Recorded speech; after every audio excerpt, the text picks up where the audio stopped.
So now that first thing I showed you was just to do a live event. And it's a live event that you share the link with, and it's that video, like right here, would be seen by anybody that's got that link. And like I say, for spelling bees, maybe for field days or other events that are going on, even in the classroom, if you're doing some presentations that, you know, the kids are doing something. I know we have things that happen that sometimes parents just can't get there for, and it'd be kind of nice if they had this option that you could share it that way. You know, one of the things that Sheldon talked about was the wealth of information that you can learn from YouTube. You know, there's so many. My son learned how to juggle and do the Rubik's Cube, and he would just get on YouTube, try to learn all kinds of things, throwing cards. And, well, I don't know, he would just look it all up, and he was like a little sponge kind of. But one of the things he did mention is the ability for us to be able to share information and knowledge that we've gathered. And that's one of the things I'm kind of doing here is, as educators, we're sharing what we're doing with YouTube versus then learning from it. But, so one of the first things is when you go to when you're logging into your Google account, you'll go into you'll bring up YouTube. I didn't even know this for many years, and this thing's been around forever, but you have this option to go over here, and this is where you have, it's kind of blurry up there, but it's the YouTube Studio. Now, it used to say YouTube, well, I'll click on it, let's see. It will pull up,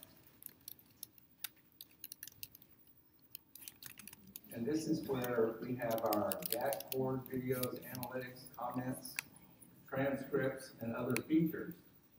But some of this is not yet established. This is the new system that they're coming up with. This is what's going to be in play probably in the spring sometime. Right now, you've got this Creator Studio Classic, and thanks for trying our new experience. I'm going to skip that, because then I'm going to go to the thing that I've been learning this whole process on, which is the Creator Studio. And see, this gives me the option to go back to the new one, the YouTube Studio Beta. A lot of it's the same information, but it's just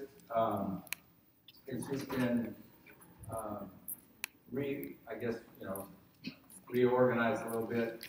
Again, a lot of their emphasis in YouTube is for the monetary and for the building your channel, gives you ways to how can you promote your channel, and kind of for a school system, we already have built-in promotion for the kids. You know, it's like, I want to watch my channel, so we don't really have to worry about some of that. One of the first things, I'm going to go into some of that other stuff, but one of the first things I'm going to do is show where it says the channel. See where I have this little check, it says verified.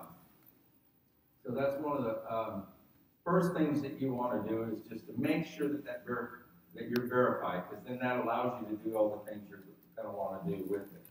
And that requires you enter your phone into a certain area as you establish it. They send you a code, you enter that code, then it's verified. That's all they use your phone number for. The next part down here, it's hard to read there, but there's upload defaults. So I go into here, and then this is where we've got public, unlisted, or private. And one of the things I learned in it was one of the sessions of, I didn't know this, and I don't know for sure it's true, but the person was saying there's more unlisted videos on YouTube than there are listed ones, which I find that hard to believe, as many as there are.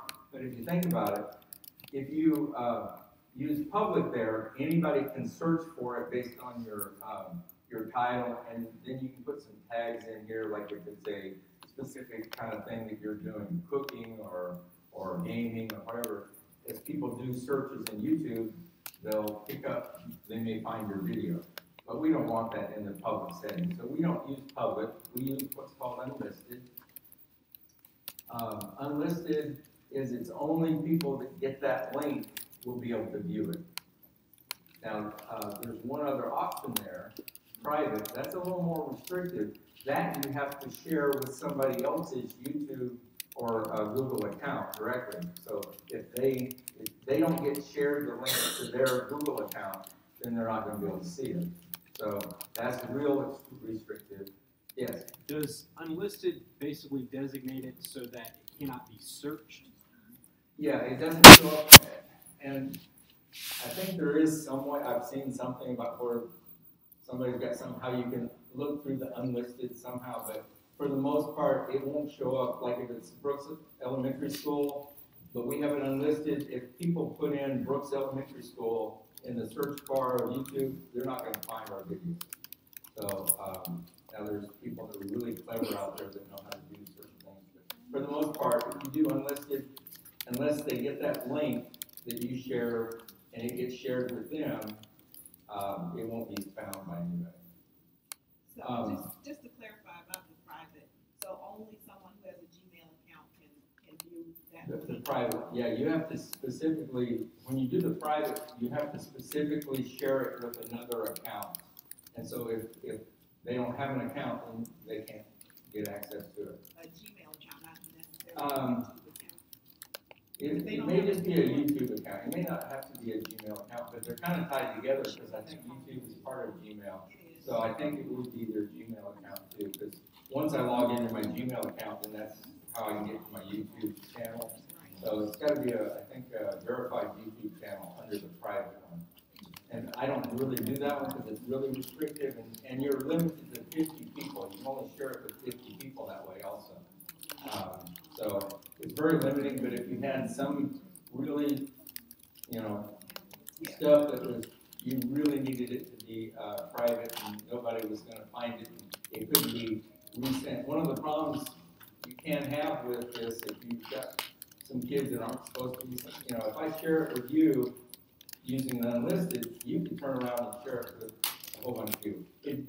I use it the same way. If I burn a DVD at the end of the year and then give that DVD to you, well, then you can do a lot of things with that DVD as well. So this is the same kind of a thought process.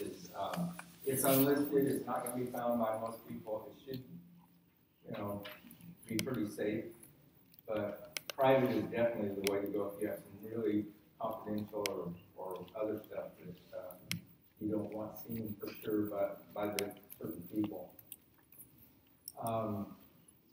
But if you go into these upload defaults, you can set these so that there's a category area here, so you can go through. It's kind of hard to read some of this, but I choose the education one. There's a standard YouTube license, and then there's a thing that's called Creative Commons Attribution. And basically, the standard one is what you use most of the time. The other one is if you want to make it available for people to use parts of your video and chop it up and use it for then put back into their videos and stuff. And if you do the standard YouTube license, you're not supposed to be able to do that. The other one would allow them. So there's just some other, again, you can put tags in here, like morning announcements, but that's really only for if it's going to get searched for. So those that you wouldn't need to do any of that. I turn off all the statistics stuff because I don't really care. Make video statistics available and all that stuff. For what we're doing, again, that's not relevant.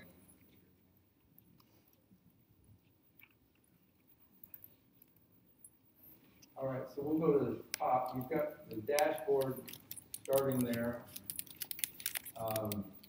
And it just gives you, again, a lot of it's just analytic stuff, so I don't do a whole lot. There's tips on how to make your channel better, and which I don't mess with.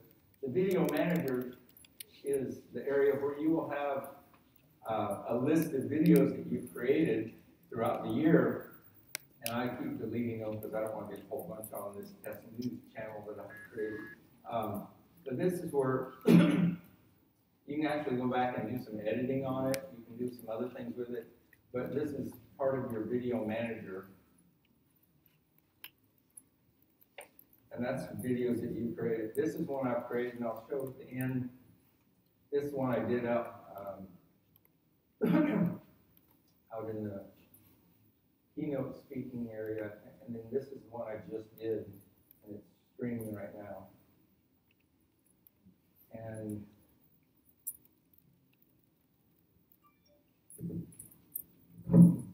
oops. So right here is the live streaming area that we set up to do the morning announcement show through using and there's really two elements when you're creating a morning show. One element is the actual creation of the show, You know, you got your camera, your microphones, you got the student, you got the set, you got the green screen, you got all of that stuff. And that's the creation of the show. You can just videotape all of that, and then the other part is the distribution of it. That's where we're coming into the YouTube. We use OBS at some of our schools to do the creation of the show. And then we are using YouTube to distribute it. In the past, we had a whole different setup. We had, I think, Visual Communicator from Adobe was the creator software. And then we used our closed circuit television with where everybody has to pull up it, pull their channel 4 up on their TV and watch it through that. Well, those are going away as our schools have been getting renovated. They're not putting cable systems back into them, so that's one reason I've gotten into this and come up with a way to convert over.